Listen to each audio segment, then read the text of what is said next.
and howl about America and democracy. There is no America. There is no democracy. We no longer live in a world of nations and ideologies. The world is a college of corporations, inexorably determined by the immutable bylaws of business. The world is a business. And I have chosen you to preach this evangel. For all my free market healthcare robbing, stock stealing, retirement fund fucking with niggas. Fuck you little credit card scamming, jewelry stealing, crack selling, liquor store robbing motherfuckers. Shout to the homies, Carnegie, OG, Willie Randolph Hearst, Baruch, Rockefeller, the real Rockefeller, my main bitch Leona, pour out a little Louis the 13th, Scott Rothstein, Jack Abramoff, hold your head, my Rothschild niggas, let's get this money. I spend my day pepping America overseas, pension for the workers, nigga please, embezzlement, etiquette, private settlement, I'm better with Confederate rhetoric from my mansion in Connecticut, foreclosure Vic holes at the tenement, I twist words like a speech impediment, I hope you got good credit bitch, if not better get a new job with benefits, while I play golf with niggas to get cheddar with, new money buys brand new carrots, my old money bunch of great grandparents, you got grills in your mouth, I ain't mad at ya, I own every gold mine in South Africa. Thanks, baby, you made me $1 billion. Plus, I own a building for each one of my children's children. And we are live. Welcome to Voice of Rebellion Radio. This is your host, Chris J. And sorry about last week. Obviously, for people that listen to the show, that probably sounded a little bit different because it wasn't me from now. It was me, but it was me from May 2014. You're listening to that recording I did not go live last week. As I usually do, I mean, I know I'm here almost every week, but sometimes work gets in the way. But that won't happen again. That will not happen again. This show, to me is one of my main priorities to come on every week and do this show. I mean, I do all my Facebook activism and all that stuff during the week. But, ultimately the radio, one of the most effective ways of communication and getting out to people. And I know people listen to this show. You can't be scrolling on Facebook when you're in your car driving, or perhaps when you're with your family or whatever. And you don't. But this is a way that you can be still listening, learning, but that's not necessarily be completely occupied with what you're doing. And the radio, that's what's so great about the radio. People listen to it while they're you can listen to it with your family while you're eating dinner and all that, But you can, and also people find it a lot easier when they don't have to read or anything. They just listen. It's the effect almost of like TV or the radio, and it's only one step. It's only one step below TV, I guess, in the amount of how easy it is to actually concentrate on what's being broadcasted. Because on TV you do have the visual. I sometimes try to do during the week, I do the podcast, so it is to the effect like the TV, but the radio, all you have to do is listen. That's the only extra step you have to do is listen, because a lot of people, they're not going to read the articles, they're not going to do deep research. Even just reading these internet articles is not necessarily quite enough. Just researching and getting and actually finding out and looking through different sources about the history of these situations. And, tonight we're talking about the present situation in South America, in the future of South America. And I think it's important that we talk about this now, because South America is facing a very interesting situation. And right now in Brazil, it's very unfortunate what's happened, that a coup government has taken place by the support of the United States and the CIA. Temer is now the president of Brazil, after they ousted Rousseff. And Rousseff had recently canceled a Israeli security contract that would have been for the Olympics. And then just coincidentally, all this impeachment proceedings come about, and all this stuff about altering the budget. Now, if we're going to talk about altering the budget, we talk about stealing money and corruption charges, and all these corrupt acts. Let's talk about all that happened under what this guy belongs to, the Brazilian right wing. And when they were in charge, before Rousseff, all the way back in the 70s, when you had Guaido and these dictators, these military dictators, they used to murder people for being dissidents. This is really the reason why, this is so serious. The difference between, for South Americans, they take politics so seriously because the history of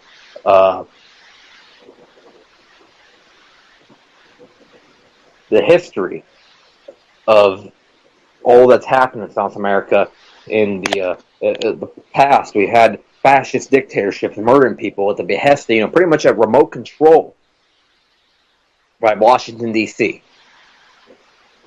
Washington, D.C. was directly behind these regimes that killed off many of South Americans over the 1960s, the 1970s, the 1980s, and even going into the 1990s. We had from Guaido to Carlos Andres Perez to the military dictatorship that took place in Uruguay that arrested and murdered. They had Jose Mujica, a president that was recently president just a few years ago, is now, in fact, it was actually last year he was the president. Up to 2015 he was the president.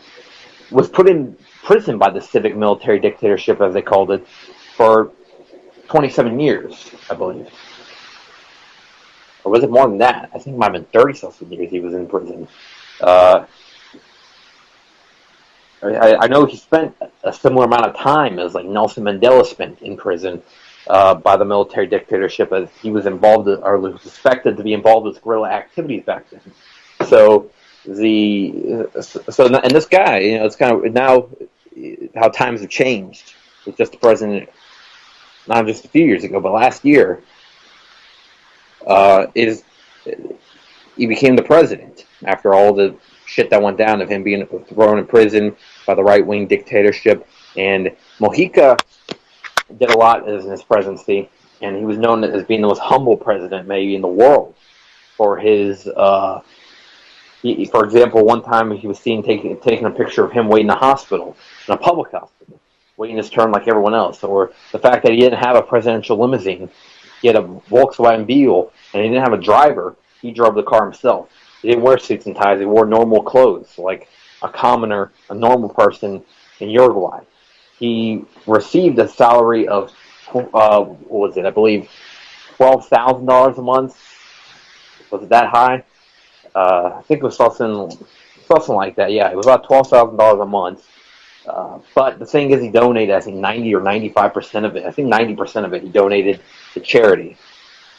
So in the end, received $1,200 a month. It's still decent pay, but we're talking about a president receiving middle-class pay, and he definitely increased the standard of living for the people in his country and made it, I think, probably the second best standard of living in South America. I would say behind Argentina under the Kirchners, which they did drastic change as well. They went from one of the poorest countries in the hemisphere in South America to the richest country pretty much in South America via the Kirchners' reforms of the economy and via kicking out foreign interests and foreign vultures that used to prey on the Argentine economy, and then changed it to an economy more inclusive for the Argentinian people.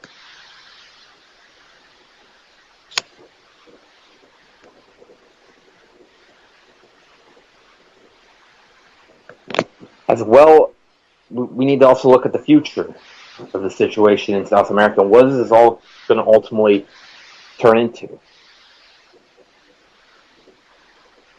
I'm concerned that South America's future is definitely a lot more uncertain than it was earlier this year or last year before the fraud that happened in Brazil, before Pablo Kuczynski, practically a foreigner, became the president of Peru, and also before Marcio Macri, who was practically just as bad as the 80s dictators of Argentina, became the president of Argentina, and the Kirchner's gone. Cristina Fernandez de Kirchner, now the possibility of her returning to her original office is probably a lot lower now. It's a distant thing that we're looking at. We're looking at something that might happen at the next election. And that's in Marcel Macri, who knows what he's going to do in the next few years. He's already censored Telesur from his country. And, he's doing exactly what the United States wants him to do. He's restoring ties with Israel. He's also restored ties with the United Kingdom, which is very ironic, because the United Kingdom wants the same territory that Argentina has. It should be their territory. Those islands are for them, the Falkland Islands. And that was something that Kirchner fought for many years, is that this territory that probably, it was all the real common sense approach, I guess. All the reasons would show that this is an Argentinian territory, not for the British. But this guy will probably just cough it over to them. Mauricio Macri is a coward. He's a dictator, and now he's the leader of this country. And he's been one of the quickest examples. Just like overnight, a lot of the things of the Kirchners did good for the country being erased. It's like the same things happen with Temer. Is that it might take 13 years to make serious progress for a country, but it can take 13 days to erase a lot of that progress. As we saw with Temer, one of the major things is a misrepresentation of the people inside of Brazil. He elects practically an entirely white cabinet for the government there, when Brazil is not a majority white country and it has many different minorities. And that was the difference, that before minorities had a lot more representation. I can just imagine what kind of future the minorities of Brazil face under Temer. Temer as well, he's also, in a way, a traitor, because he was the vice president trusted by Rousseff, and he turned on Rousseff. And then when it became apparent that he could become the president, he really asserted his opposition to Rousseff. Now, Rousseff wasn't the most perfect leader, don't get me wrong on that. She definitely didn't have a lot of the positive attributes, probably, I would say, that Lula had. And that's why, if it comes down to it now, Lula is the future of Brazil, and he could run, and he probably would be Temer once they realized the major mistake that a lot of Brazilians did by even wanting to go down this road of impeachment over Rousseff. The bankers are really happy that Brazil's went down the way it's done, because BRICS is now a lot more unstable organization, with Brazil now a pro-Western country. Now India and Brazil are pro-Western countries. Now that's all that's left is Russia, China, and South America equation. And you have the giant wild card that is China. And China's always been a wild card, and they've been for many times before, have backstabbed their supposed allies. And then you got South Africa. So Russia and South Africa. Is that what BRICS is reduced down to now? Brazil was a major component of BRICS. And Brazil also was a major component of the Latin American resistance to imperialism. Sure, Chavez might have been the face of the movement. For Brazil was the biggest country in the movement. They had the biggest population and probably had the biggest economy. Brazil was poised at one point. Looked like they were, during the Rousseff government, that they could one day become the most powerful economy in the West. Because, and I'm talking about the Western Hemisphere, possibly surpassing the United States at one point in the future. Now that's very unlikely. And definitely they were already the biggest, and definitely they were going to be they were on a way to absolutely dominate all the economy of Latin America, becoming the largest by far in Latin America, past Mexico, past Colombia. Now that's very uncertain. And the standard of living of people, very uncertain. And what's next is possible censorship. Like what's happened, a very quick change in Argentina was the censorship of the media. And the thing is that these left-wing governments, people accuse them of having no freedom of press. But, in like Venezuela, they were allowed CNN for all this time. Which, in all these media, they were like 60% of their media is against their government. So how is that against freedom of press? But who's saying that? The American media, the corporate media. And who has a monopoly on their media? Down there they allow media that's opposed to their government, but here, what media actually opposed to our government? What, Fox News, you're going to say? Because they pretend to not like Obama? And they don't even talk that harsh about Obama if you really watch Fox News. And also another thing about Fox News is they definitely don't criticize the Republican Party. It's ultimately, they just play the two-party system. You got MSNBC playing to the Democrats, you got Fox playing to the Republicans, you got CNN playing just to the general establishment, and then all three of them are ultimately corporate-owned, Wall Street-owned, and are keeping people from revolting and telling them that everything's okay and the government is looking out for your interests. But they're not. The government's not looking out for your interests, obviously.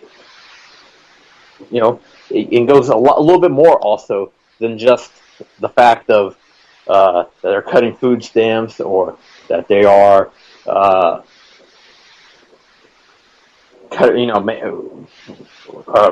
worsening education. But it goes to the fact that this country, when we got people freezing, people starving on the streets of Detroit, Chicago, and these other cities across the Midwest that are in shambles after the economy crumbled, and you got the infrastructure of this country collapsing. You got all these multiple cities where these mass poverty is happening and people are starving. But you know who gets the taxpayer money? Who gets $38 billion at once? Israel. Our government gives money to Israel, and they lobby back our politicians to make sure that we keep funding their wars in favor of Israel. We keep sending our soldiers out to die for Israel. And, ultimately, over there in Israel, what do their people think of us? They don't really think too fondly about us, I'll tell you that. And, to most of the world, a lot of the world knows the snakes that are Israel. Only some Western European countries where their people have been brainwashed enough by BBC and their France 24 and these other news networks. And over here in the United States, do actually people believe the lies that the Israeli government is spouting out? People are starving over here, and they get $38 billion in one single payment. A thriving country. Thriving. This country over there, and also let me put in perspective what $38 billion means. $38 billion is enough to give every single person in Israel $6,000 plus. Now imagine if we just gave that $38 billion and put that to the people of Detroit. We'll just say the poor of Detroit. So let's say it's 70% of the city. Okay. And I think there's like 700,000 people who live in that city, so it ends up being about 400. We're just going to round it up evenly to about 500,000, or even just get 400,000 people that money.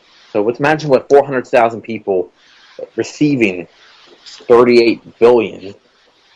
We're talking about right there. We're talking about almost $10,000 or. Wait, yeah, we're actually talking about.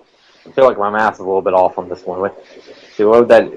Oh no, we actually talked about $100,000 per person. We'll just say we're going to just say $92,000. Every single person gets a check $92,000 or $90,000. Everybody gets a check of $90,000 in the city. Imagine what that would do to help people, get back on their feet.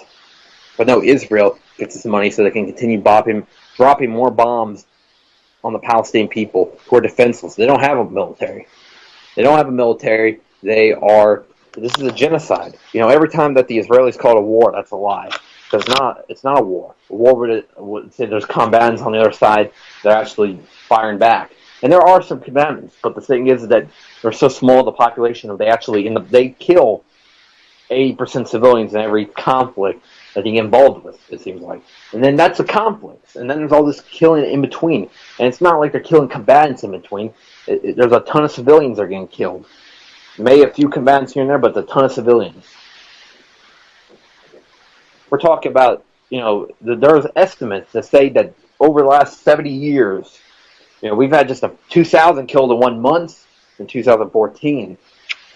So the estimates are absolutely ridiculous. You start looking just the last 15 years and how many have been killed. All these Palestinian people that have been killed. The Americans know nothing about it. South America, now the people know about it. And, that's one of the major things why the South American movement is being targeted. And that South American movement, led by Chavez and Correa, Morales, are being targeted for their stance against Israel. And they've been one of the major people that have been for the boycott against Israel. They have been very strong international pushers against Israel. And, what they have done is set an example for the entire third world to stop being victimized by Israel. And it's not just the third world, but it's the entire world that suffers from political Zionism. The entire world suffers from Israel. The entire world suffers from these bankers at the top.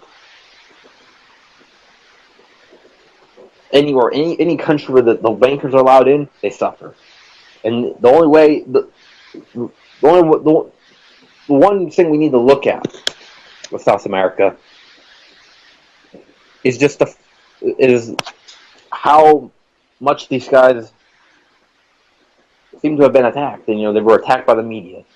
These leaders were attacked with assassination, coups, like what happened in Venezuela. What they eventually overthrew in a coup in Brazil, Rousseff. Korea, they attempted to overthrow in a coup in 2009. This is stories you don't hear about in the media. They overthrew one of them, Zelaya, from the Honduras in 2009. And Hillary Clinton was a big part of that coup. At least I know she had a role. And you don't hear much about that. Now they got a dictator just like the ones from Operation Condor. And Operation Condor, another thing that a lot of Americans don't know, is when South American dictators killed over 1 million leftists throughout South America. And, and also what I see on Facebook is very wrong. And what I'm talking about is I see these people joking about Pinochet and his crimes. They talk about, these people, these alt-right people, talking, idolizing Pinochet. And the thing is, he's against most of the stuff that they claim to be for. Or, it's not really the alt-right. The alt-right, yeah, it pretty much is what they are about. But, when anarcho-capitalists claim, when they start supporting Pinochet, which I know the alt-right, it's just kind of bled all together. It's starting, some of the anarcho-capitalists starting to mix in with the alt-right, it seems like. The anarcho-capitalists, that's a crowd that can respect their ideals. Even if I don't really agree with their ideals, I can respect them. Usually they're not for violence. Usually they're not for killing leftists, killing people that have different ideals in them. But the alt-right's a different story. Because even though that they claim, and with their economics, yes, they claim to be like the anarcho-capitalists. Ultimately, with their social position, it seems to be a much different story. And talk about how race mixing equals murder, stuff like that. Now, I feel there should be a need in a country to preserve the culture and not allow the culture to be diluted out by multiple other cultures invading a country. And in that stance, I'm different than a lot of people from over, I guess, a lot of people just categorize me somebody on the left, and I guess I can say I'm somebody on the left, but, a lot of them, they're all for, allowing many different cultures into a country, and I think they should be allowed in there, but I don't think the main culture of the country should be diluted out by multiple other cultures. And also, the belief in our nation should not be diluted out. Nationalism is a very critical belief, and I think it's very critical in any country that's trying to resist the New World Order. A sense of nationalism should be installed in the people, like what they did in Venezuela. They had nationalism was definitely a big part of the Bolivian Revolution. Nationalism was a big part of what happened in Ecuador and Correa and what he's been able to do since 2006. And same thing in Bolivia. And being proud in their own culture, and that their country is an indigenous country. 55% of the people are indigenous. And that they're proud in their own culture. That's one of the major things that made them very successful, what Morales has been able to do. And the thing is, they tried to discredit Morales, the right-wing media in his country, by saying that he is that he was an adulterer or whatever, which is funny because in Latin America there's kind of a different stance on whole, I guess cheating on your wife or whatever. I mean, the thing is that oftentimes I think a lot more, I guess we could say, open relationships, I think, exist in South America. Or it's just that it's more, it's realizing that men are going to do stuff like that. But anyways, the thing is that people ended up not caring, and they realized, and this is one of the things that shouldn't be brought into politics too much, is the personal relationships. What people do on their personal time should not really be important to what actually, if they do their job right in politics. They did the same thing with Putin, tried to talk about how he had a 30-year-old girlfriend, how that was relevant to politics. Same thing with Morales, trying to say that he cheated on his wife or whatever, how that's going to be relevant to politics.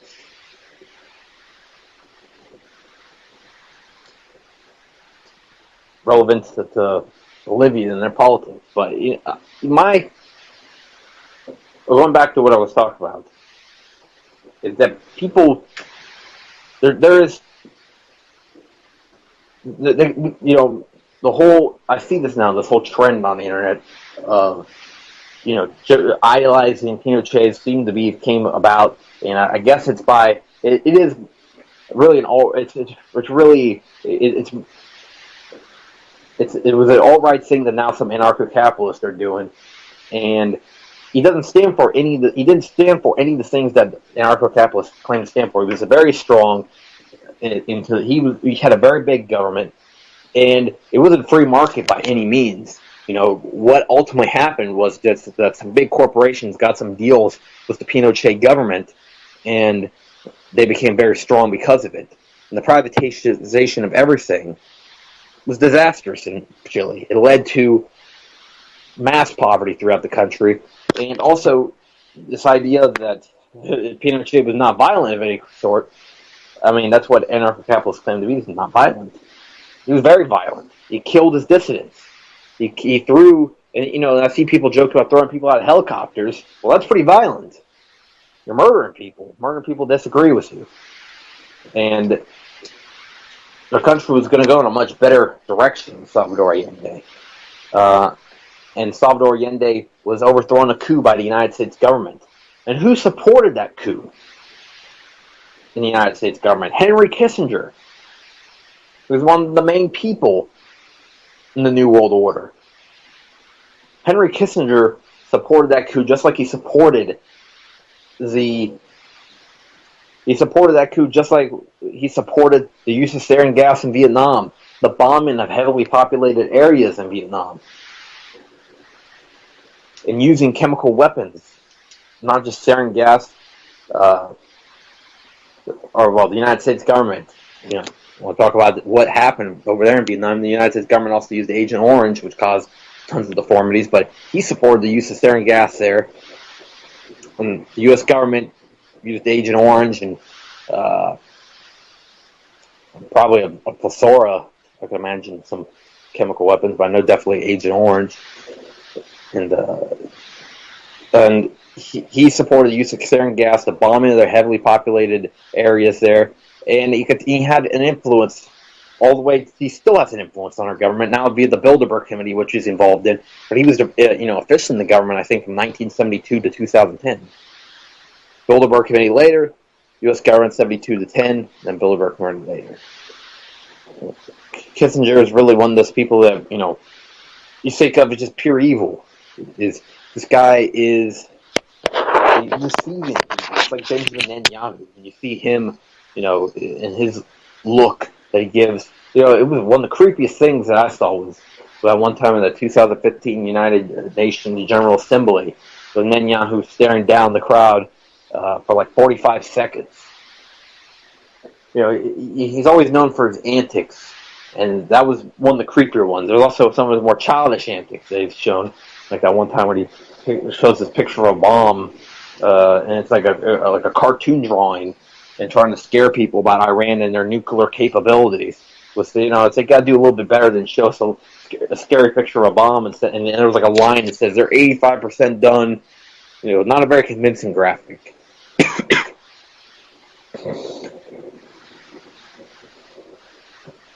The point of this show, to an extent, is just talk about the stuff that the media won't talk about with South America. The fact is that that it's possible that the United States is trying to do a new Operation Condor, and Temer, Makrides are the people that will be involved with it. I mean, the United States is supporting these absolutely terrible dictators, Macri, Temer, and Peña Nieto. This Ayotzinapa, now it's been over a year since Ayotzinapa happened. I believe that happened in October 2014. And those 43 students that were most likely killed by the Mexican military, Peña Nieto was the president at the time, and it looks like he will serve. It's very likely he will serve till the end of his term. But he's definitely became a much more openly dictatorial. Became a much more open dictator now. And Peña Nieto, Macri, those two, I mean, they resemble what Macri's kind of resembles what he's doing over there in his country. He resembles just like the Argentine dictatorships of the past. Temer resembles something. I mean, this guy, it's like a Pinochet almost character. I mean, if not a Pinochet character, definitely like one of the Brazilian dictators of the past. I mean, there's many different dictators that were in South America before. From Stroessner to Pinochet to Andrés Pérez Garayzo, the one in Uruguay. And the thing is that a lot of the people seem to be falling into returning to it. And it's what happened in the Argentina election shows that. And because there wasn't the Kirchners there, and it was the one person that was picked to succeed to Kirchner versus Macri. Macri was able to win just on telling these people that he'll make them even richer.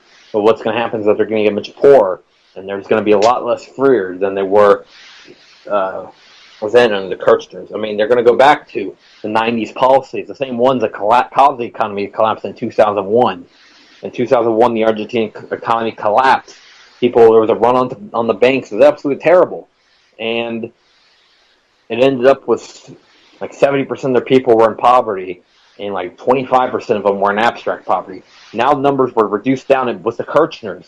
It dropped down to 10% poverty and only 2% abstract poverty. A huge, huge, huge reduction. I mean, that's a reduction that is pretty hard to match.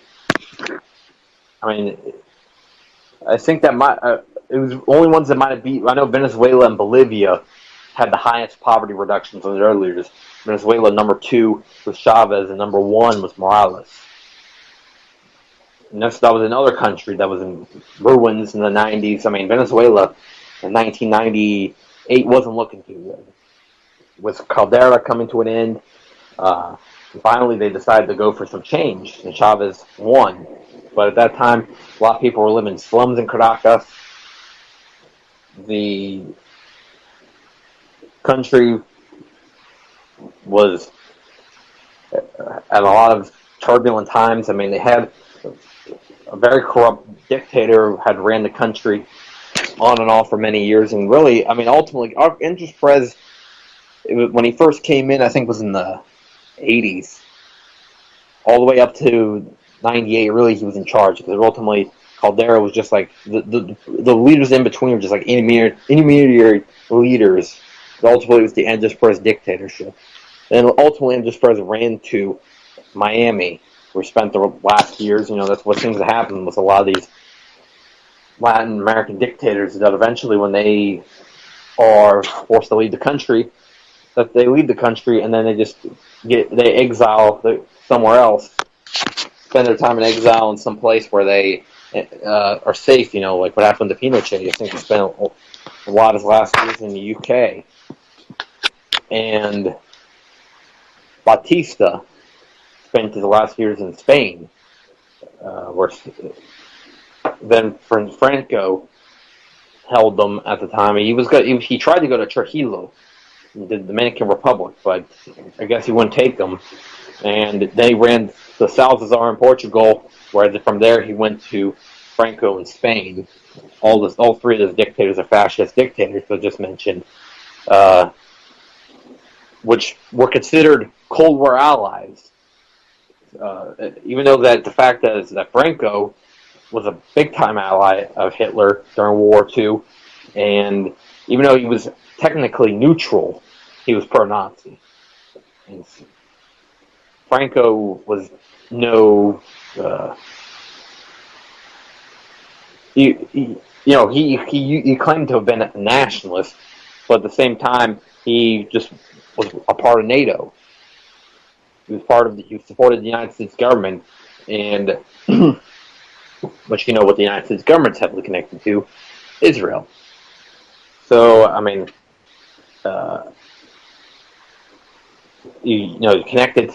Ultimately, it's an indirect. I'm pretty sure that's what happens a lot of times. That these governments that are like these groups that claim to be anti-Israel, whatever, that are from the right, they change it once they're in power. Look what happened to Ukraine. The Svoboda Party used to claim to be anti-Israel. Now they're in power. Their second biggest financier of the Ukrainian junta is Israel. The turnout in the end, now West Ukraine is, they're doing now they've fallen into the whole international game. Germany, the United States, they're far from nationalist. What has happened is now that West Ukraine is really, in a way, just going to be foreign-owned if the way it continues, and all their companies will probably be bought out by foreign investors, foreign vultures. And what could happen is some kind of situation like what happened in the 1990s Russia, where all these state-owned enterprises become bought up by private investors at 5% of the actual price. Like the whole media of Russia, practically, was sold for $50 million, or was it? Yeah, I think it was like $50 million. When the thing was worth like $1 billion. I think Boris Berezovsky bought that off in the 90s. And then all these oligarchs later ended up in jail just a few years later when Putin took charge of the country. But during the 90s, it was a very bleak happening for Russia, as they had a lot of their state enterprises became bought out by these vulture investors. And that's what's happening. What will happen in West Ukraine is that foreign buyers will buy out all these big companies. I'm going to head over to the chat and see what's been going on. Because, I wasn't here for 2 weeks, and I'm sure that it got a little bit of a buzz going just because of the fact that I came back and doing a show so people actually get to hear me on the air this week. Getting over there right now. I hope it doesn't do that one thing where it cuts off, that happens sometimes on Skype.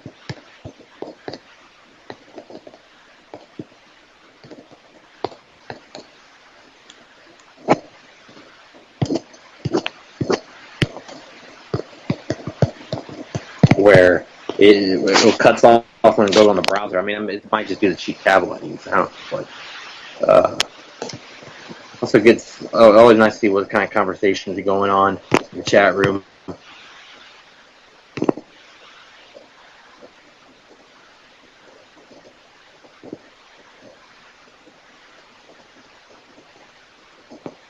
Okay, looking at the chat room right now. I think they're talking about Assange. Yeah, Assange's lawyer got. I saw that about Assange's lawyer. That was That was a while back when Assange's lawyer got killed. And Assange getting. don't know if Assange getting killed. I think that's kind of unlikely. They do have security's the security's pretty good around the around his. I think his team wouldn't allow that to happen too easily. I mean, Assange is probably definitely on the lookout, and he knows what he's doing because he has been on the run for many years. I mean, he's been doing stuff like this. You know, he was packing way back in the 80s. Assange, though, I do worry that he could be, that they might get to him. I mean, his health is really what's the main concern right now. That health is permanently bad, and he can't leave.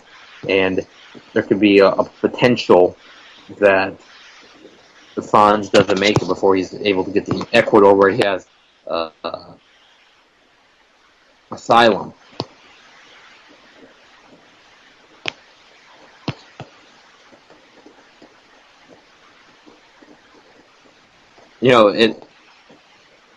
Looking back, people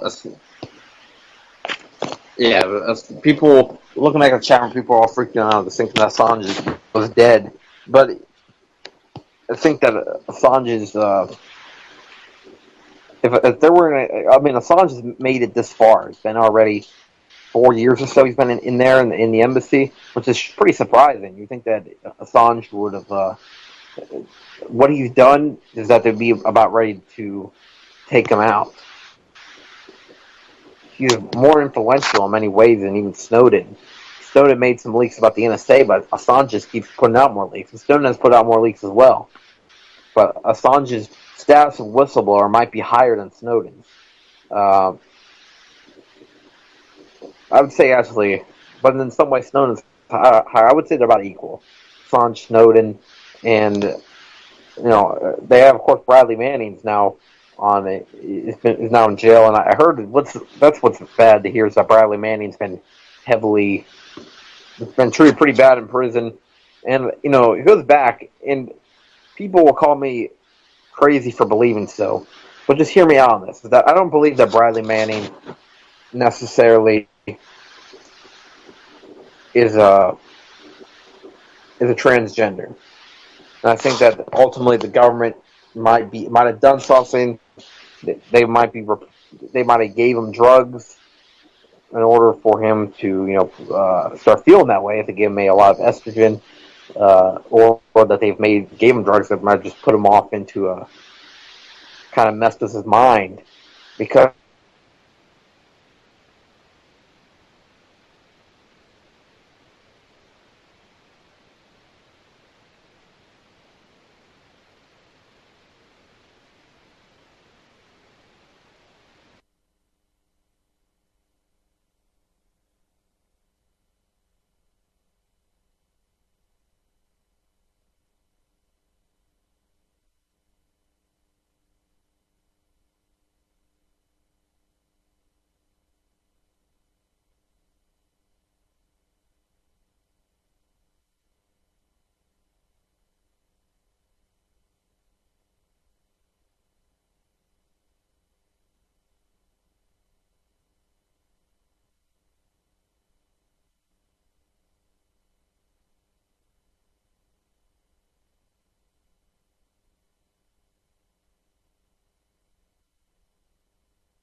hey, sorry about that. I guess it cut off there.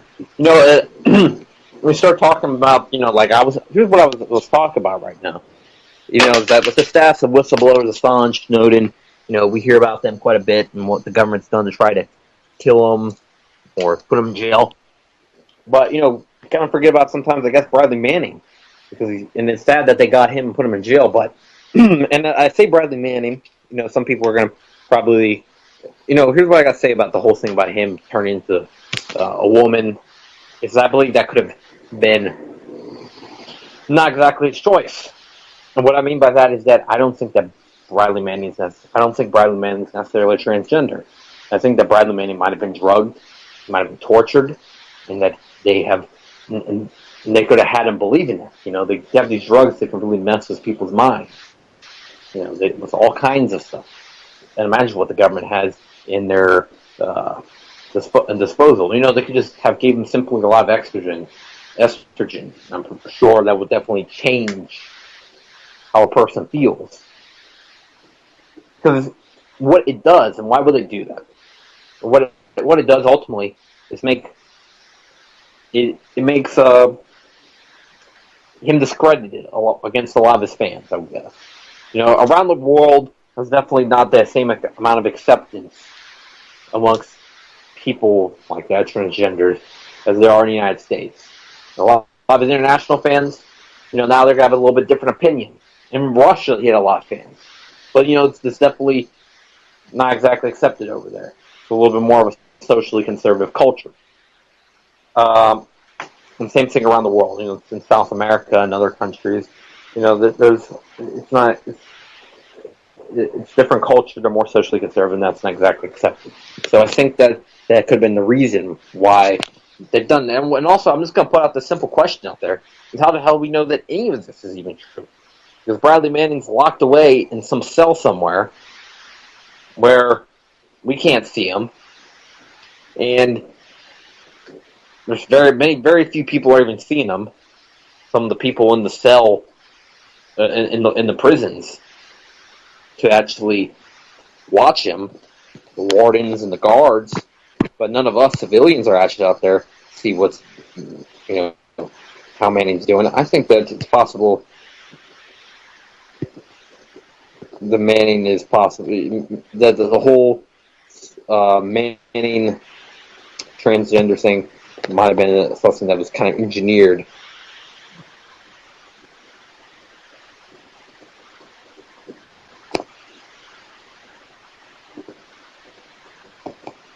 And I'm looking through the chat room. I'm trying to see if does anybody even agree with me on this right there?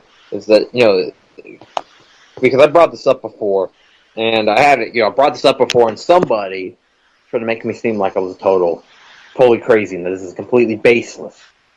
That was saying this about the whole Bradley Manning situation. And with via torture, via drugs, it's very easy for him to have either have made that completely against his will, or that he's affected his mind enough where he'll say something like that. But definitely, I think they could have ultimately, completely against his will, altered his mind, altered how he felt in order for him to have became a woman. I don't know. It's nice to see Otto is in the chat room.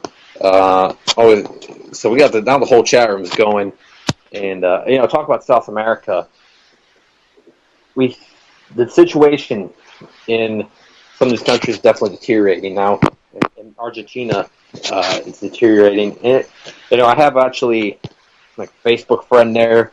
He's really involved actually in the one of the groups. I mean, if I suggest heavily to a lot of people that are in, because a lot of the people in these group on the chat room that are listening to the show do agree with me on the stance of Putin.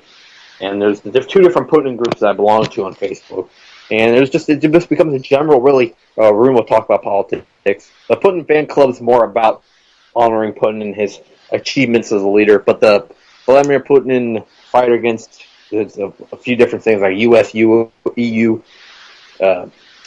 EU-US imperialism is more a group about just general politics, and they have a lot of stuff about just really all around the world. Like today, or next Friday, today they could be talking about Libya. Next tomorrow they could be talking about Venezuela. It can go more out to, I guess, to the allies of Putin as well, and just politics in general. Because it all is really connected. So in politics in general, people say I go off on these tangents on these shows about many different topics, but it all ultimately comes back to the same thing. For example, you could talk about the situation in Venezuela and Iran. Well, ultimately, Chavez and Anja Ahmadinejad were both being demonized by the United States media for, they called them dictators, and they said they were abusing human rights, but ultimately what they were doing is that they wouldn't accept the Rothschild banks, and they stood up for their country. And this is the media controlled by the Zionists in the United States government. They'll want to take them out. They'll say, oh yeah, human rights abuses, they're dictators, and then people in the United States jumps aboard on that. People in the United States don't realize, though, the amount of extreme human rights abuses being committed by the United States allies, Saudi Arabia and Israel. And in Israel, what is being committed against the Palestinians every day. They've herded them on these little population centers where millions of people live. When they drop the bombs, they kill tons of them. I mean, the Palestinians it's a Holocaust that's being committed against the Palestinians, and I think that should be a thing that we should say back to these Zionists when they troll us on the internet and tell us, that Al-Nakba never happened. Ultimately, they a lot of times they even try to lump me into the group. I don't say anything about it, but I talk about the Zionists and their role and what they do to the Palestinians and their role into the destabilization of the Middle East. And then they call me a Holocaust denier. That's one of the things they love to throw at people. But they are actually Holocaust deniers. Because almost every Zionist will deny that Al-Nakba happened. A lot of them know that the top ones know that Al-Nakba happened, and a lot of Zionists know that these things happened, but they're proud of it. That's the scary thing, is that they're proud murderers. As you heard, but the thing is, they don't really believe, or at least they claim to not believe, that there can be murder, because they don't believe us, and they don't believe the Palestinians, they don't believe the Arabs to be humans. They believe us to be below humans, and that's why they goyim, and that's a word that every American should know. And it should be a word, it's just one word, it's so telling. Calling us cattle. That's what they believe of us Americans, and that's what they believe of non-Israelis. They are racial supremacists.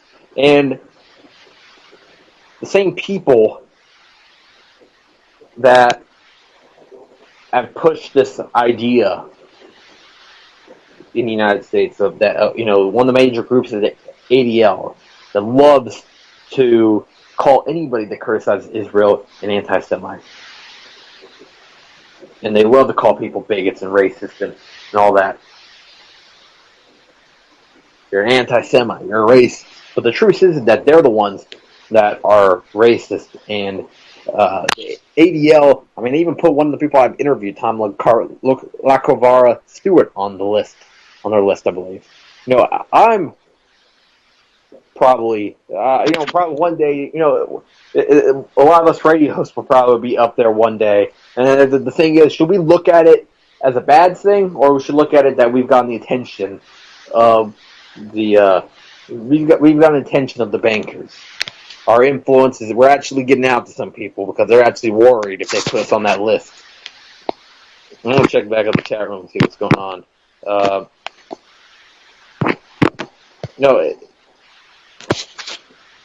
There are probably people that listen to my show that just tune in on a random night like tonight and hear what I'm talking about.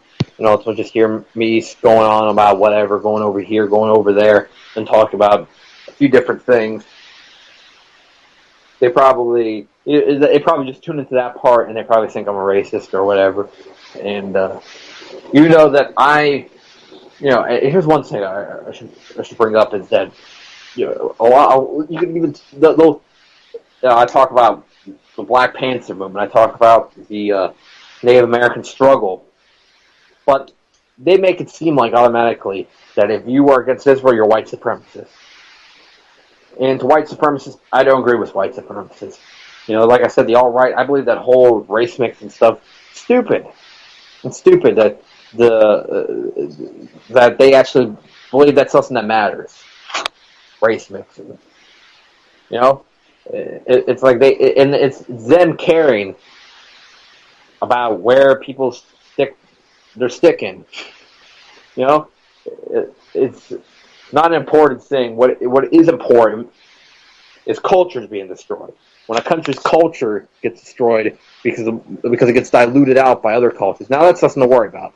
When another country influences the politics of another country via lobby they have the most powerful lobby of that country, and when they have a large control of the media, that's nothing to worry about. And a lot of the people on the alt-right are pro-Israel. That's why it's a stupid movement, and they're just as stupid as the social justice warriors. And just like ultimately, this is a controlled opposition that's being put into the activist community. That's what they're doing. They're splintering. They are trying to taint the activist movement by putting these two different types of activists into the movement.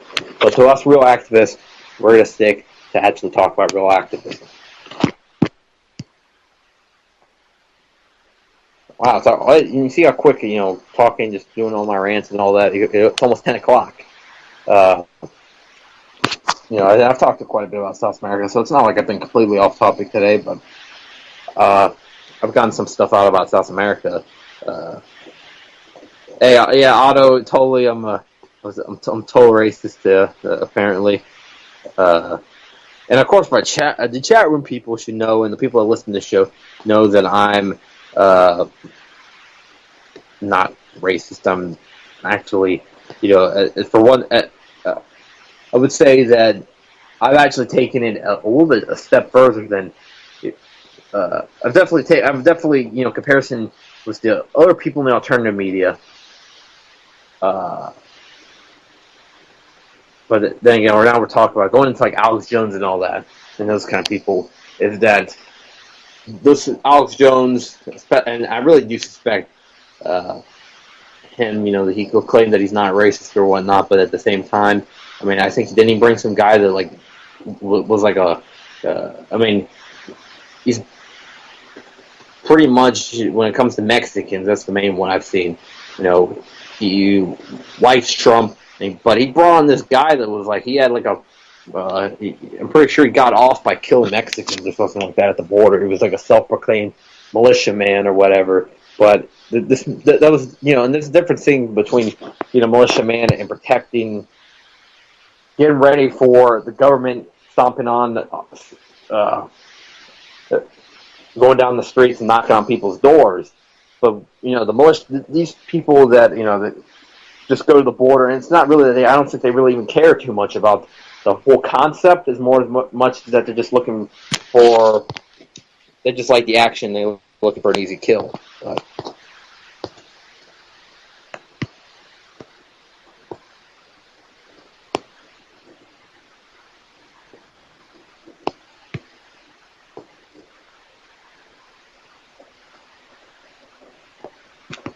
And I'm not gonna. I was gonna read actually what Otto's cool comment there about what apparently I do, but yeah, no.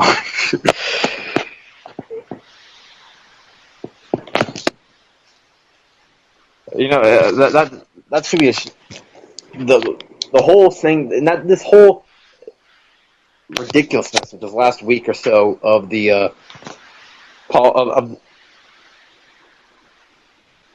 of the ridiculousness of this election, and talk about the whole scandal has been because Trump said a few years ago, 11 years ago, grab him by the pussy. And apparently this is what really is annoying to me, is the fact that this is the demasculinization of men in the United States, and that's what they're trying to push. Because how many men here, and I'll admit to it, I didn't say anything to that extent, but it's more. What is disturbing is the fact that he says that he thinks he can force himself on a woman because he's rich.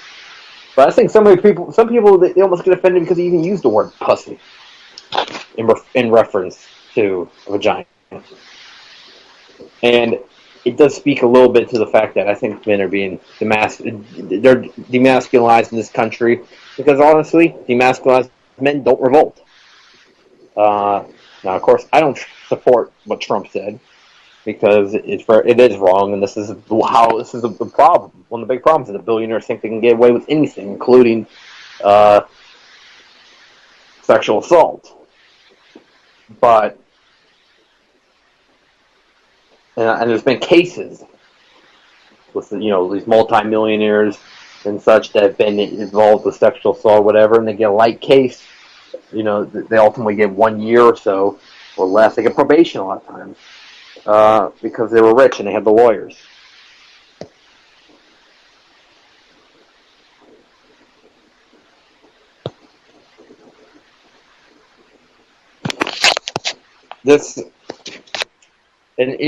And going back to that, I'm sure that right now, and also the other side of the media is that this, what we've seen is.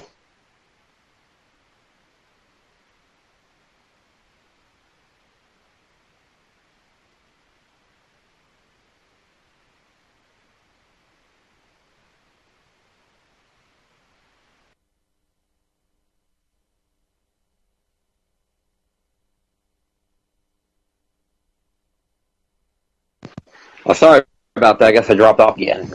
I was off the Skype app. I was on the browser, and I guess that caused me to drop off. But I'm back. But what I was saying is that, Alex Jones. I mean, he's playing into he's became like another Fox host. It seems like, and that's what Alex Jones has done. Is that Alex Jones, he's demonized multiple times in Venezuela and what Chavez has done for his people, and has played into, and he just seems like some guy from Univision or something like that. He probably claims he doesn't like. That's what Univision does, is that they do a ton of their reporting, in quotations, reporting is about demonizing Venezuela, demonizing the revolution, demonizing their government, and putting out these false reports. I see, now it's just gotten ridiculous. They seem to just make up shit as they go. Because I talk to people that, I talked to one guy who lives down in Venezuela, and it's completely different from what the media says. And it's not like he lives in the city. Oftentimes I think the people say that, the cities are fine, but out in the rural areas are not fine. He lives in kind of more of a semi-area. It's not really too much urban or rural, and he says it's fine, really. There's not the stuff's even exaggerated, and yes, probably people are waiting a little bit extra in line, but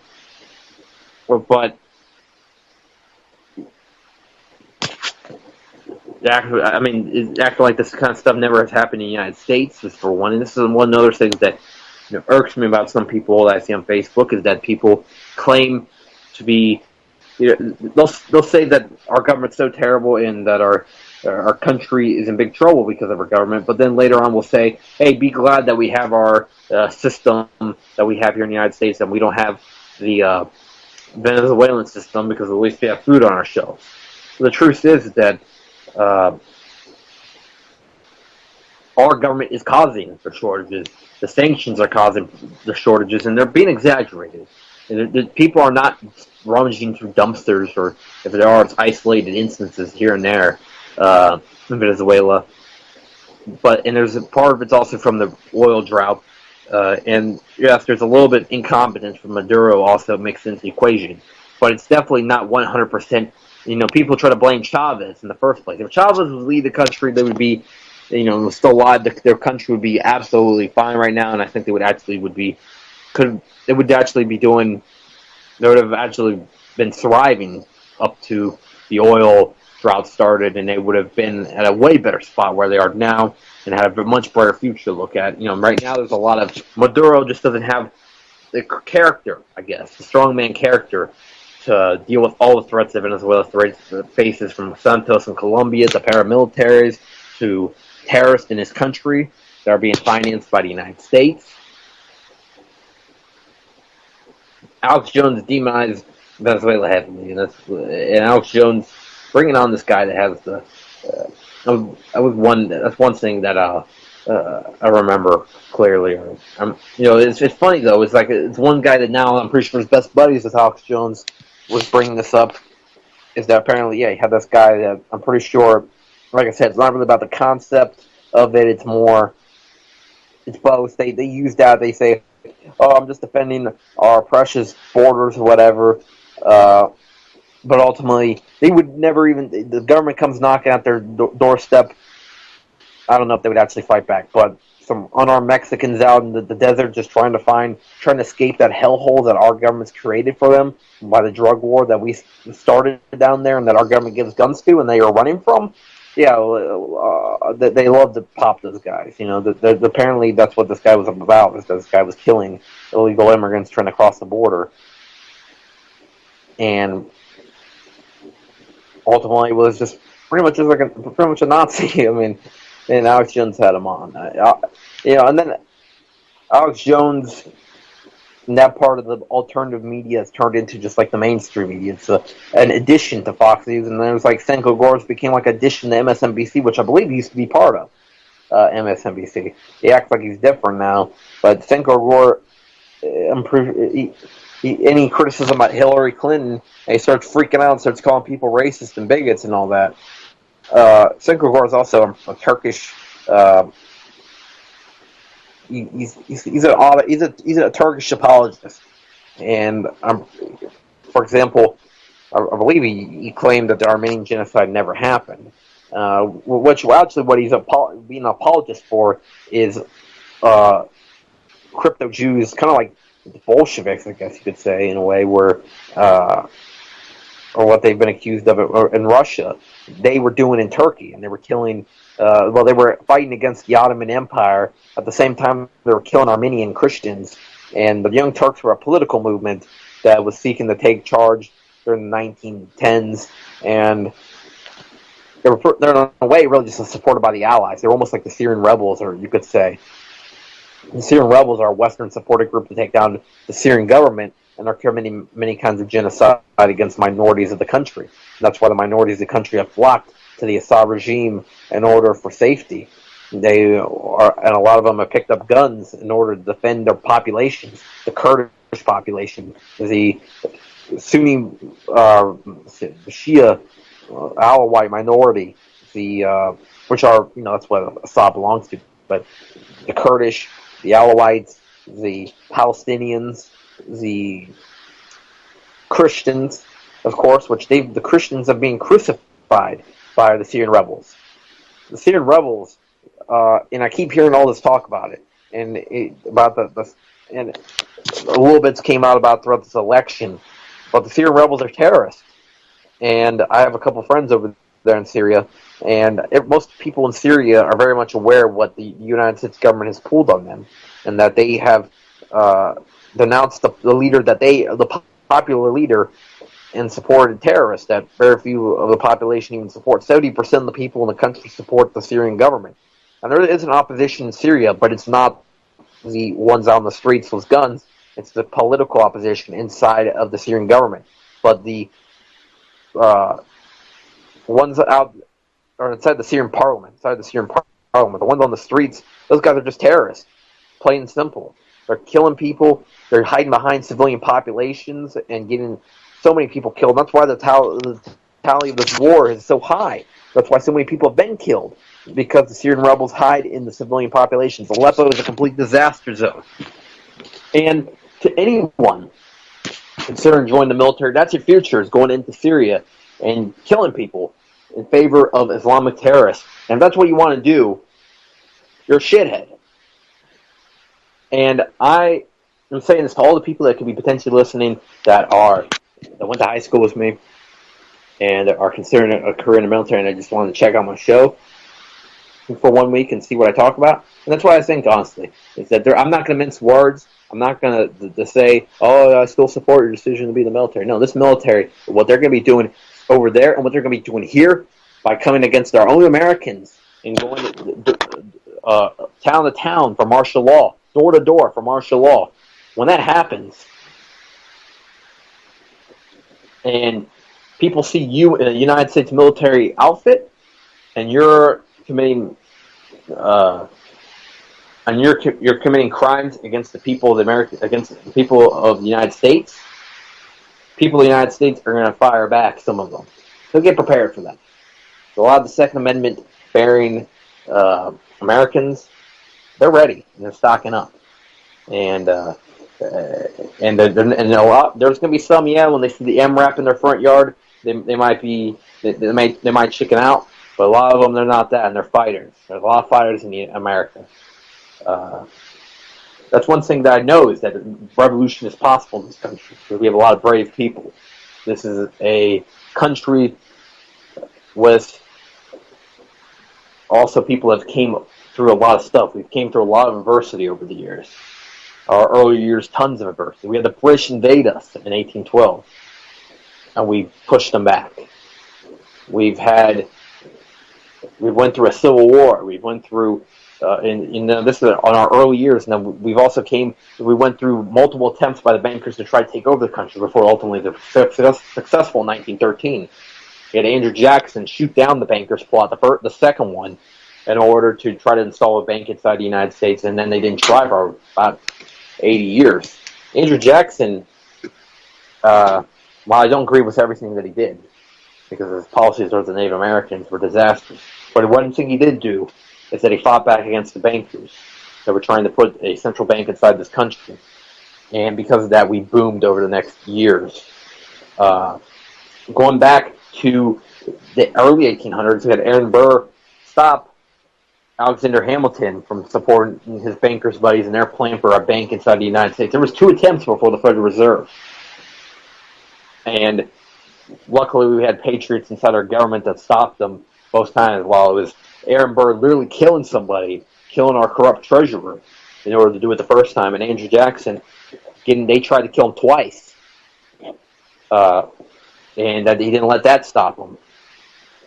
Not too many people already know that, is that Andrew Jackson faced 2 assassination attempts, but they'll probably just say it was coincidental. But no, it was because of what he was doing with the banks, and they say a little bit about it in the textbooks and they try to make it seem like he was trying to tank our economy or whatnot. But who was going to be disastrous to our economy were the parasite bankers that are trying to enter this country, and he stopped them. And in a way, him being taken off the 20, I think it's a good thing, because it's ironic that he's on the 20 of the bill of usury and debt that the bankers levy on us, and he who stood against that is now on that $20 bill.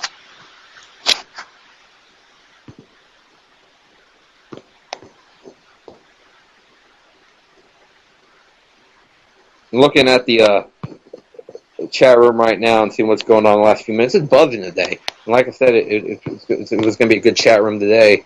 If you're not yet in the chat room, you can head over, contribute to the conversation, and see what's going on.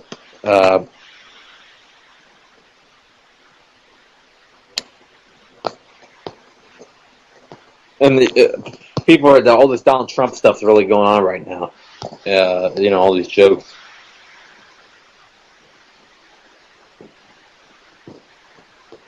I'm looking at all this stuff. This is what I got. Oh yeah. I see the stuff right now about also people making up these stories about Hillary Clinton and what she's supposed, like to the effect of Donald Trump, because what these accusations against Donald Trump are, the amount of evidence that exists seems to be about as much as these stories that people are making up about Hillary Clinton. That they just they'll be like, oh yeah, she did this 30 years to me, and I'm just deciding in the last closing weeks to say that she tried to grab me on a plane, or that's what it feels like with these Trump, this whole media fabrications in order. It's the last second to sway the opinion towards Hillary Clinton. So I think on.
Sorry about that, y'all. I was just saying about the Andrew Jackson thing that apparently Andrew Jackson, old family rumors that I'm related to Andrew Jackson, which would explain my tenacity against the bankers and how hard against the bankers I go. But there's also a little bit of evidence, I guess, that the fact that our family goes back to like the same area. He was from around Knoxville. Jackson's side of the family goes to not too far away from. He actually from Knoxville. He lived in Knoxville. My family on the Jackson side goes back to around Knoxville. So, I guess it's always possible. Plus, the fact is that is also the some people in my family. I think like my grandfather. He looks a little bit kind of like Andrew Jackson looked at one point. Or my grandfather kind of looks like Andrew Jackson, so maybe there's the resemblance there. But the only thing is that he didn't have any legitimate children. So it had to have been some situation, like I guess one that he didn't claim. But going back to the actual show and the topic of the show, and down in South America, Chavez being gone, it really makes the present situation a lot more unclear of what it doesn't. Well, stuff's a little bit more unsettled. With the fact that there is no really the solid face of the revolution. I mean, the Bolivian revolution is it now Maduro? I mean, like I said, Maduro's not exactly as competent as Chavez was, and Maduro is also a. I would say that the fact that he is president is very unlikely. He was only the vice president for a short time, and he literally came up from being a bus driver. He was a bus driver in the 1980s and turned president later. Now imagine, it's like, the people that are middle-aged and that are listening to the show, that think about going from whatever first job you had and now being the president of the country. It was a very quick, he went from bus driver, union leader, and, his climb through the ranks, I guess, is pretty admirable. But at the same time, I think that he's also a very, there was better picks that Chavez could have picked when he knew that the possibility that he might not be able to lead the country in the future because of his health. Chavez told everybody on December 8th, 2012 that they should vote for Maduro if he was to no longer be able to be the president. And Maduro was elected. I think they're going to possibly go to a different candidate. Possibly they might use Aristobolo Usturiz possibly as their stronger figure to lead the Bolivian revolution down the road. And if not him, then Yasados Cabellos could always run the country. But I think Aristobolo Usturiz might be the one they pick. The Bolivian revolution has really shaped the politics of South America. And what happened in Venezuela and what happened with Chavez's death has really changed the future of the South America big time. UNASUR was one of the projects that Chavez worked very hard on, which was to unite South America under a bank that was not controlled by foreign interests, and that includes the Rothschilds. And UNASUR ended up, now it's like still a work in progress. And when it becomes an operating body, that would be a major thing. It'll be a major victory for the people of Latin America. It would be like what Gaddafi tried to do over there in Libya, and for Africa, be the African Union and an African currency. When he tried to expand the Libyan dinar across the continent, that would be what a South American bank would be like, UNASUR. As well as having UNASUR,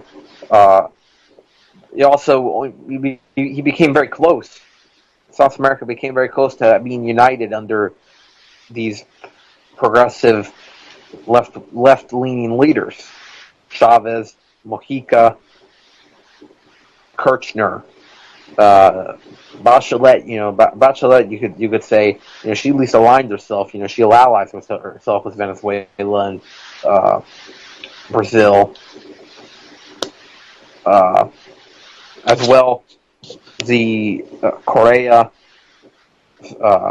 Lugo. At one point, it was only two countries that weren't part of the Bolivian revolution, or wasn't part of this pink tide. That's what they call this whole general move of South America away from the right-wing neoliberal policies of the past and also the fascist dictatorships of the past towards the kind of leaders that they have now. Besides, now it's 5 countries now. It's Peru now has Kanzinki. Paraguay has Horacio Cortez. Argentina has Mauricio Macri. Colombia has Juan Manuel Santos. And Brazil has Michael Temer. And it was actually, at one point, it was just Chile and Colombia. At one point, it was just which at that time Chile had like a neoliberal president, and then there was Juan Manuel Santos. The only country that never has participated in the pink tide out of all the South American countries is Colombia, which that's where my family's from. Colombia has a military base by the United States, and right now they just recently completed a peace deal, or tried to, but it got rejected by the Colombian people and voted a peace deal with FARC. And FARC, I would say, is somewhat of a farce because they claim to be a revolutionary group that's trying to strive for change inside the country, but at the same time, there's a reason why they're not financed by anybody, because ultimately it just became a cartel and ultimately like a boogeyman organization. I think is that the Colombian government has used FARC for many years to justify many of the terrible policies that they've done against the Colombian people, and they became almost like United States has its ISIS today to be its enemy on the media, the enemy that the United States is trying to defeat on the media. The Colombia has FARC, and then they try to associate FARC with Venezuela, which was completely false. It's like what the United States tries to do with ISIS, associate them with Iran.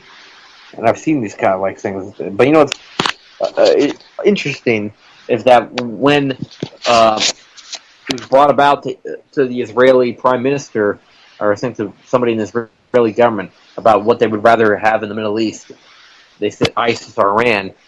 They said ISIS.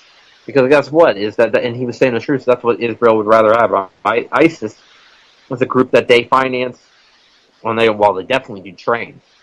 And they've been caught on video training ISIS. They also treat them in their hospitals. There's been Takafiris caught in their hospitals in Tel Aviv. They've let them run into Israel from Syria. I think they let them run into the Golan Heights, which the Golan Heights is occupied by Israel. Which people don't know that Israel occupies as part of Syria. It's rightfully Syrian, but it's Israel. And the Golan Heights is full with oil, and there's Murdoch, Cheney, the Rothschilds. They're all involved with the oil there.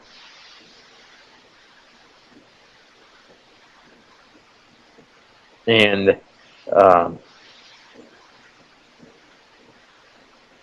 it's a very lucrative area to control, and it's a little piece of colonialism left over.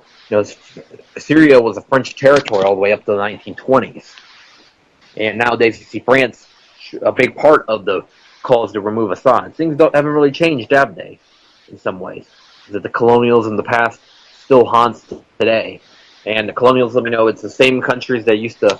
Spain was one of the countries that was involved with the 2002 coup that removed Chavez from power for 2 days, and tried to remove Chavez from power.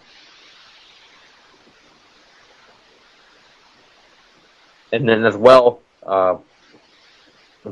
you have the United States, which at one point colonized Cuba. Well, they controlled Cuba until 1902. Well, they did liberate Cuba from Spain. And then they controlled it for 4 years. Then Cuba got its independence in 1902. Probably people don't know too much about that. Is that the United States controlled Cuba at one point.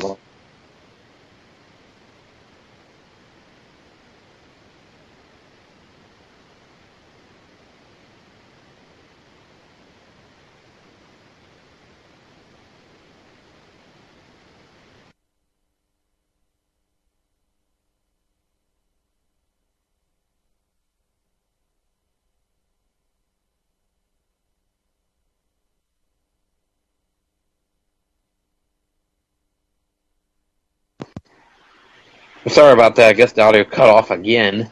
What I was saying is that Puerto Rico, why would they want, they voted to become part of become a state. Why do they want to become a state? Why do they want to be part of the United States? To become part of the United States, they should be voting to become their own country. That's be part of the shit show that's going to happen when martial law goes down and when we have the United States in World War III. And, I talk about it like a certainty because I believe it is a certainty that the United States will get themselves involved with a war in Syria. After the Deir el-Zor incident that happened, 106 Syrian soldiers were killed. Now imagine if 106 American soldiers were killed on American soil by a foreign military. What would be the reaction? They would have T-shirts. They would have an Oscar-winning movie. They would be saying 9/17 never forget, or something like that. You can't forget 9/17. There would be all kinds of stuff. There'd be the amount of outrage that'd be existing. There'd be people screaming America. If imagine our own soil, and if they were involved in some kind of fight, for example, let's say that the United States military was fighting some militia group, and the United States and some country intervened and bombed the United States military. The outrage would be incredible. And over there, they were fighting ISIS. These Syrian soldiers were fighting ISIS, and the United States comes there and bombs them. And it was a mistake. That's what the United States, that was their excuse. And now the Syrian military got evidence that the United States government collaborated with ISIS prior to the attack. So now it's about to come out. And imagine what the reaction over here in the United States is going to be. And I think the United States government ain't going to take that very lightly when the evidence comes out that they've been supporting ISIS. Because that's one of the main arguments. That's what they've been trying to keep. It keeps Americans in favor of the United States government. There was a lot of discontent with the United States government in 2013, and then ISIS came out in 2014, and a lot of people started changing their minds. And I'm seeing right now all this tribute right now to Barack Obama, this massive war criminal, and another corrupt corporate spokesman of America. People actually think that he actually created any change for our people, and a lot of the young generation trying to now they're all saying how they wish they could vote for Barack Obama third term. I should say something like that. You can by voting either one of them because they're going to be exactly the same. It's just going to be a continuation. I said really what this is that what's coming up is this is LBJ's 10th term. Or you could say Woodrow Wilson's 23rd term. That's when the last time that, before that, they had a real later, but Woodrow Wilson, that was the starter. That's when the Federal Reserve was created. Federal Reserve Act was signed. And he also got us into World War I, which was really the first time the United States got involved in a war we had no part in over there in Europe. And it was a war that set the stage for Israel to be created because it set the stage for the Balfour Declaration. The Ottoman Empire crumbled, freeing up the space for Palestine to be conquered. The British did the British Mandate in 1917. The British took it over. They tried to buy out the Sultan, too. That should be noted as that they tried to buy out the Sultan in 1905, and he declined. That was like a Bush moment right there. Reclined his chair and said, "Fuck no." Yeah, he declined. He declined and said it didn't matter the amount of money. They wanted to give him $150 million, I think, or something like that. Or I don't know what the number they wanted to give him. I think it was $150 million. And he said no. And later on, you know what happened? War happens against this country, and the Young Turks happen, and are absolutely disastrous for the Turkish people. Which they were a crypto Jew group inside the country. That should be noted. They weren't really Turkish. They were crypto Jews that were inside the country, and they were to change the government of the country. I'm looking at it back in the chat room. Hope it doesn't boot me out again off of Skype.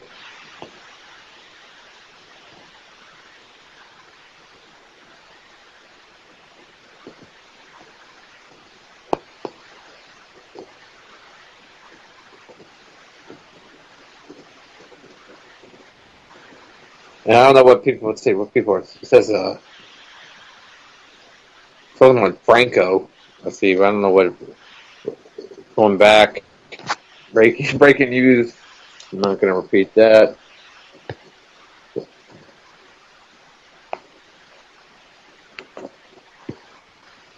Yeah, the shit that's talked about in the chat room. Sometimes I try to go back and see what's going on, but see, but some people talk about Putin talking shit. You know, and it's Putin has gotten a lot more aggressive. You know, the thing is, I feel like this is good because Russia. The problem is a lot of times they've been way too diplomatic.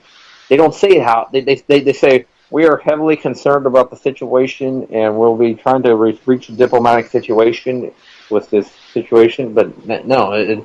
Now they're finally saying it's like, yeah, the shit's fucked, and here's why. That's why they, you know, the thing is that people probably should realize that if I was a leader of a country, you know, ultimately I would not probably be very diplomatic. I'd be like Chavez or Gaddafi. I think I would give absolutely fantastic speeches, but later, Vince, thanks for tuning in. I think as a leader, though, I would probably try to get myself in trouble with all the diplomacy part, because just, you know, that I don't really mince words too much. I say what I think a lot of times on the show, and I go on my rants, and I've said stuff that probably some people wouldn't consider to be exactly politically correct. And ultimately, that's what has been done inside this country, is that you can't talk about anything of what's really going on. And, you know, in South America, people talk about what's really going on. The Zionists are seen to be more like snakes rather than here. People have fooled themselves into believing that they're our friends. They're the friends of the American people. But what they are and what they're about is that they're ultimately... They are about supremacism. They're about war. They're about division, and they're about destabilization. And that's what's going on over there in the Middle East. They're funding terrorists. Our government's funding terrorists. And to anybody that wants to join the United States military, that's what you'll be doing, defending terrorists over there in Syria. And these people, you know, I should note this, is that they have hijacked the name of Islam. And they're not practicing the values of Islam. And there's many good Muslims out there. The vast majority of Muslims are good Muslims. In Iran, Syria, you know, Assad. He's the one, I would say, you know, he's more been... he's shown the values of Islam more than, of course, any of these groups. What he's done is made a secular country that was welcoming to all. And most Muslims do not want war; they want peace. And I see a lot of hate across the alternative media, unfortunately, against Muslims. I'm saying that it's a backwards religion. I'm saying that it's incompatible with Western society. But the truth is that many Muslims are very nice people, and when you look at the big game plan of what us people that resist the New World Order, what we look at is that there's ultimately three leaders over there in the Middle East that are opposed to the New World Order, and that's the president of Iran, Rouhani, Assad, and the Houthis in Yemen, President Houthi, or President Al-Houthi. And this is a major step. If they try to take them out, they try to take out these. If they take out these leaders, that will mean that there'll be a major inching forward for the bankers.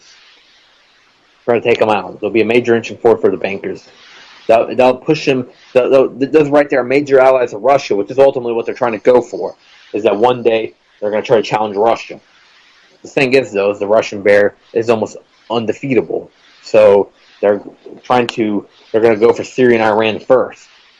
I mean, how many times has Russia been defeated on their home turf? It's almost impossible. Frozen, it's frozen tundra practically. It's cold in the winter. It's like Lambeau Field. And when it comes to war, very hard to win on their own turf, and they know that. I mean, you saw what happened to the Nazis, and that was one. In my opinion, that was one of the first times the bankers probably tried to go at Russia. I think that ultimately what they were. I mean, they were funded by Wall Street. They were funded by the big banks, Adolf Hitler, and all them. They didn't just make a military machine out of nothing.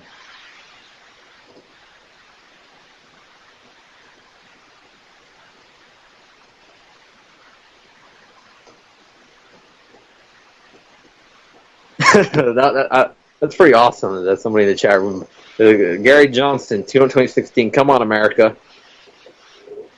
Come on, America. You've always wanted to vote for Spicoli from Fast Time at Richmond. Spicoli 2016. That is not a bad idea.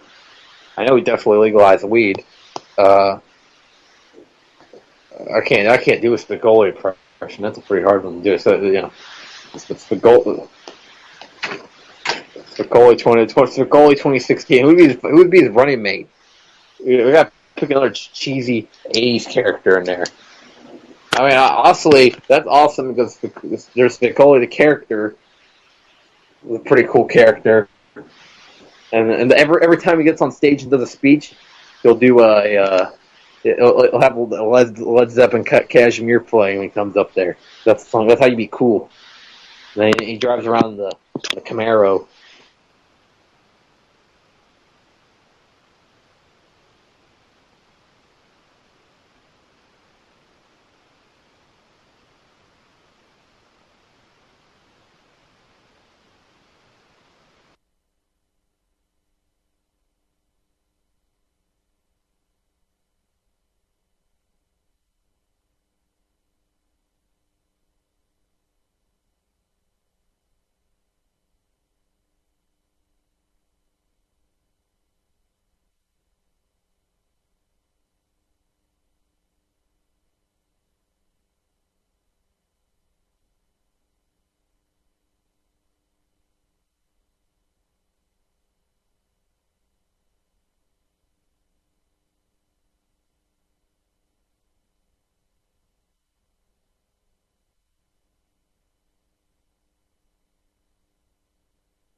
Okay, I guess that's what's doing is going to that browser when my tablet can't do two things at once apparently, and I can't ask my browser what is Aleppo while I'm on the air at the same time, because I totally didn't know what Aleppo was.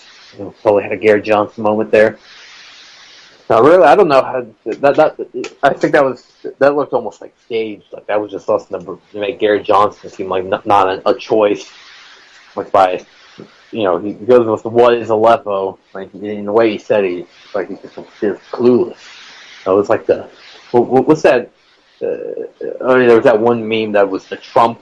It was Trump comment about grabbing a pussy, but it was like Gary Johnson. He was like, "What is pussy?" And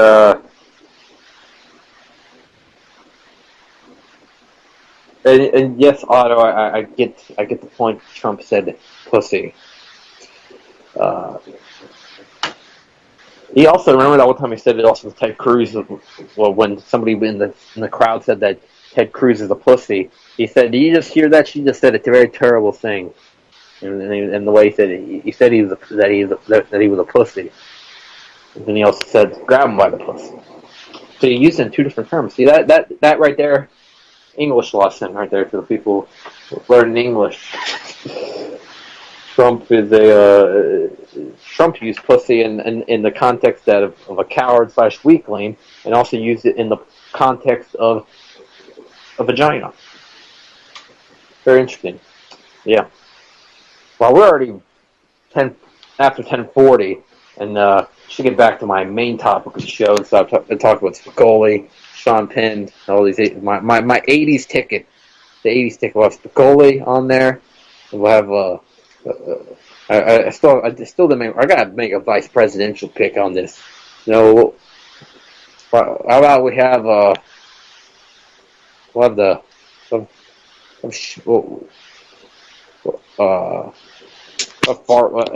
put Farley on there. Yeah, we'll put Spicoli, one of Farley's characters. Remember the one that was in the 90s though, but still that one time when Farley and his brother run for governor. You know what? Never mind. We'll move on the show. So we in South America, what we're looking at is a crossroads. The next, at least one of the major developments that's happened is that the referendum to remove Maduro has fallen apart for this year, and by it not happening in 2016, if it happened next year, it wouldn't cause a new election, rather just the vice president taking over, which Aristobola Ustres might be what the party needs. Really, it could be almost a good thing if Aristobola Ustres becomes the president, because they might need I think he might be a stronger leader than Maduro. He might be more competent. I think he has a little bit more of the qualifications, and I think he's a little bit more popular amongst the people of Venezuela than Maduro. There's a few things about Maduro that I think just people in general don't really like about him, but it doesn't have to do anything with his politics necessarily. I think it just more has to do with the fact that he's trying to fill shoes that almost no one could fill. Chavez's shoes are almost impossible to fill. His charisma, his personality, and what he did for his people is almost impossible to fill. Maduro, however, on the other hand, he's tried, but it's not quite happening. But I think he's done a very good It's done a very good job. Really, I think that Maduro, despite all the threats that have been and all the different things that happened, a coup attempt that happened in early 2015, a very turbulent situation, and all these terrorists have been financed in the country. I mean, you had an assassination against a major mayor, Robert Serra, happened in October 2014. We've had we had quite a few assassinations actually happen. This is not being talked about in your media, folks. That there's that terrorists financed by our government are killing politicians of an established government right there in Venezuela, and you're not hearing anything about that. But there's been quite a few assassinations that have happened in the last year, the last few months even. In Venezuela, we don't hear anything about it. All we hear is about how bad Chavez is and how he set them up for disaster, but he set them up for a brighter future. The only thing is that now the sanctions and foreign interference has really altered that. I think that we should also look at a lot more. I guess a country that hasn't faced quite the same interference, possibly, and definitely has had a smoother road. Ecuador and what they've done, and there's been what they've been able to do in their country, and that they don't seem to have nearly as much turbulence over there. And Bolivia, same thing. Is that right now, I don't think they have any possible threat looming at all of the fact of their government falling out of power. Morales almost won. There was the only thing was that referendum where it was to say Morales could run again in 2019, and it failed by a very small margin. But his successor, I'm sure, is going to win. I don't think it's going to be like Argentina. I doubt they're going to make the same mistake. And I think that in Argentina, Mauricio Macri's time's limited. because if he continues, he had to stop. He's had to take a smoother path now. He was going full speed ahead on his dictatorial measures, for example, of censoring the media with Telesur and all this other tactics. But he's had to slow down. And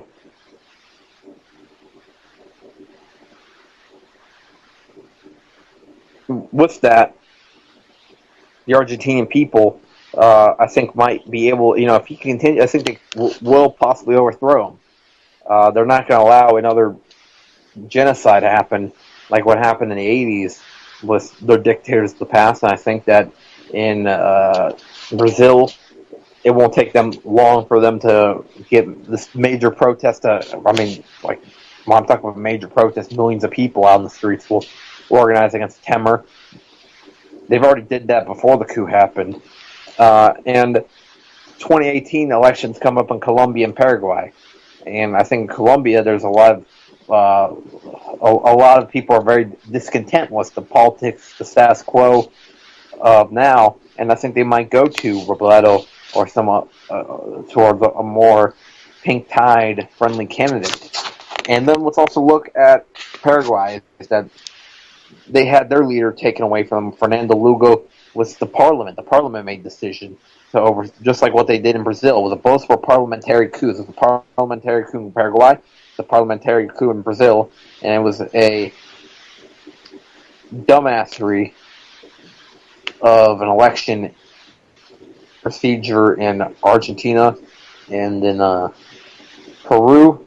It was two candidates that they put in front via the media. They brought about a daughter of a former dictator. So it was almost like she was like the Trump, and Pablo Kaczynski was like the Hillary Clinton.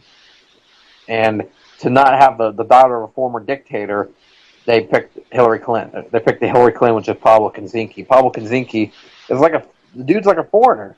He lived most of his life. He spent like 30 years in the United States. He's Polish Jewish when it comes to what his family is, and he spent time in all these big banking organizations like the World Bank and such. And he's had very little time with the Peruvian people. And this country is a country that's 45% indigenous. I think that they deserve an indigenous leader. I mean, we're definitely a lot more indigenous approached by their government, pro-indigenous. In Bolivia, they have a little bit more indigenous people. They have an indigenous leader.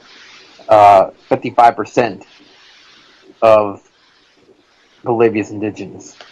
Morales is actually the first indigenous South American leader since, of course, the ones prior to the Spanish colonization.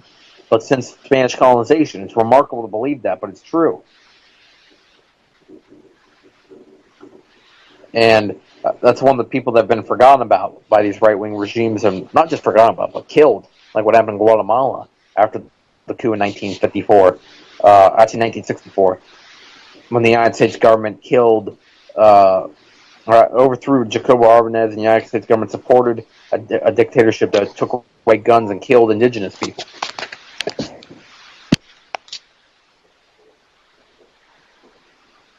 And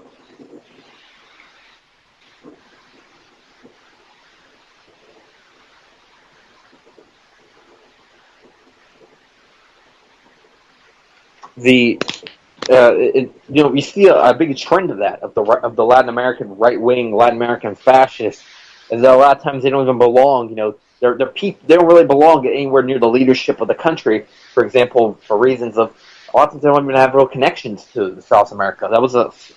Pablo Kaczynski kind of reminds me of Stroessner, who was practically German but led Paraguay for many years, as well as.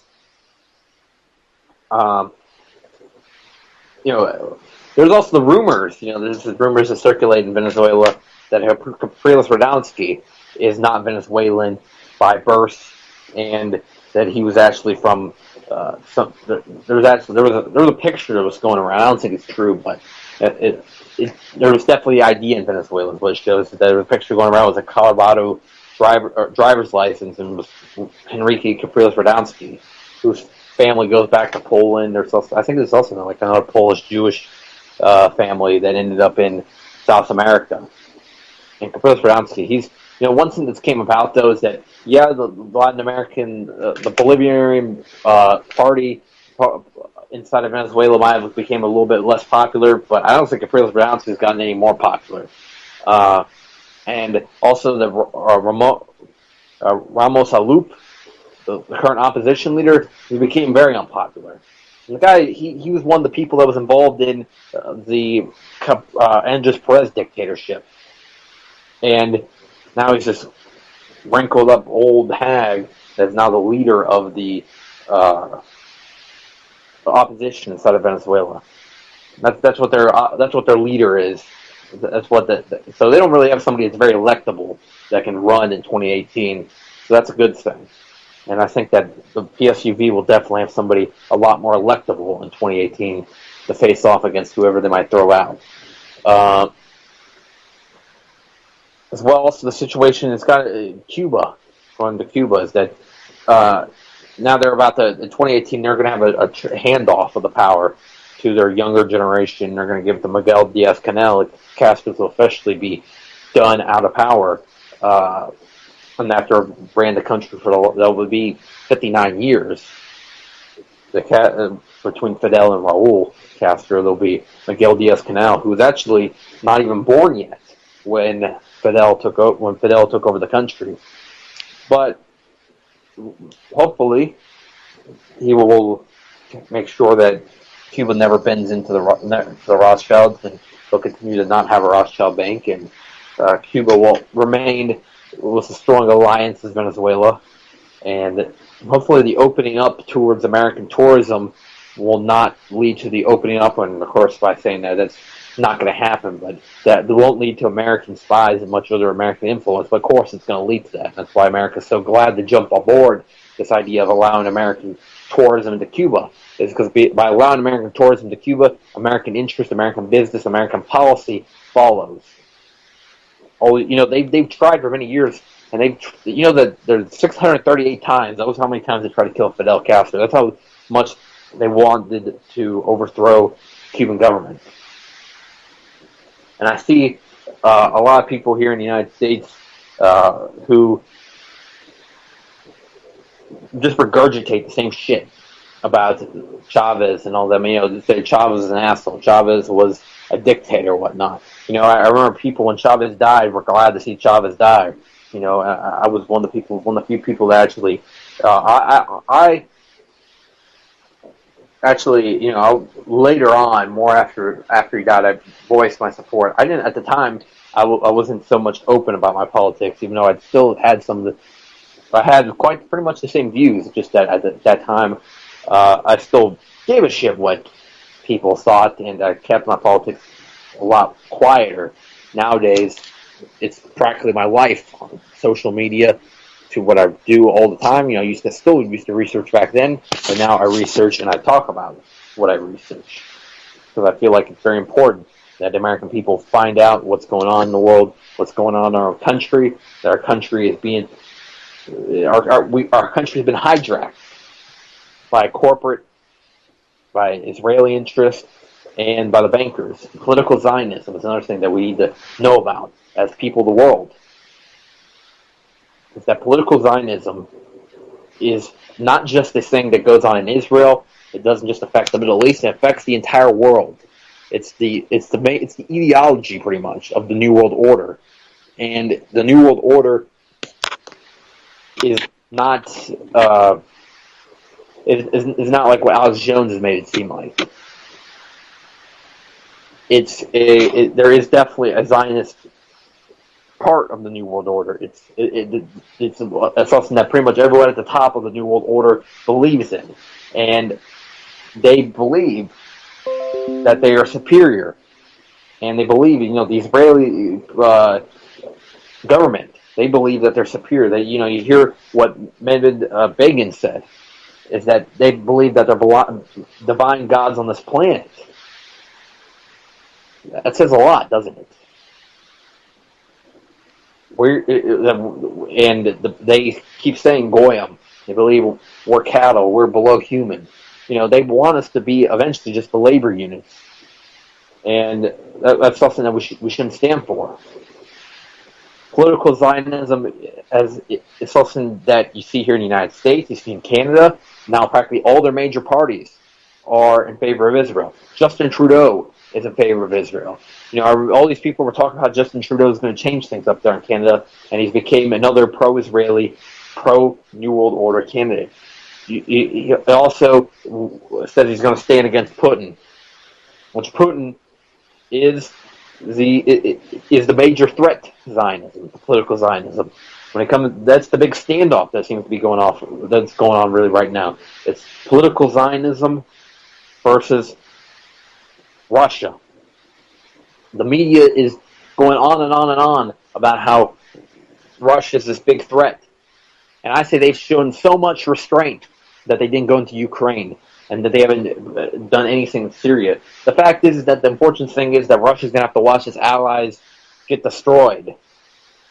And that's probably what's going to happen, because they know that if they were to stand up to the United States now, is that it's possibly an apocalyptic scenario. I mean, the Zionists, they're crazy enough, and they're also fanatic enough to press the red button. Or at least they like to make us think that. And it makes it a lot scarier trying to figure out, or trying to know what's in their mind. Do they actually believe this shit? Are they that crazy? Or is that just something they put out to the people, and they have all these, this is something for their useful idiots to believe, or their population to believe. These people that watch Palestinians get bombed over there in the from a hill like the movie. And they also want to target South America. They want to target the Bolivarian Revolution. But the people of South America are strong fighters. They'll never let what happened in the United States happen to their country again. They're not going to let the repeat of Operation Condor. And also, who had a major part, not just Israel and the United States government had a big part in Operation Condor. And they're not going to let that happen again.